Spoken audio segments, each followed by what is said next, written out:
L'Organisation maritime internationale exhorte les professionnels du secteur à redoubler d'efforts en vue de la réduction de l'empreinte carbone. Le transport maritime a longtemps été parmi les mauvais élèves de la protection environnementale et le secrétaire général de l'OMI interpelle.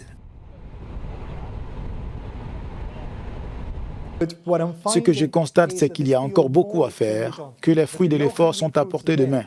Et si tout le monde prend des mesures dans ce sens et les intègre, parce que nous calculons les émissions mondiales du transport maritime, nous continuerons à avoir une diminution de la norme des niveaux mondiaux.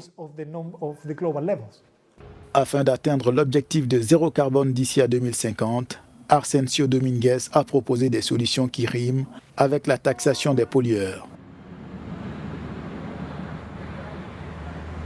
Je n'appelle pas cela une taxe, je sais que c'est une façon de l'appeler. Certains parlent de taxe ou de prélèvement parce que c'est compréhensible.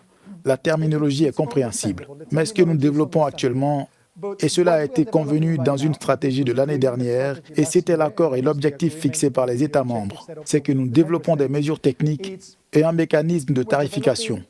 Les mesures techniques sont donc une norme d'intensité des carburants qui va plafonner les émissions de gaz à effet de serre pour les différents types de carburants et qui va de pair avec un mécanisme de tarification qui va soutenir la transition.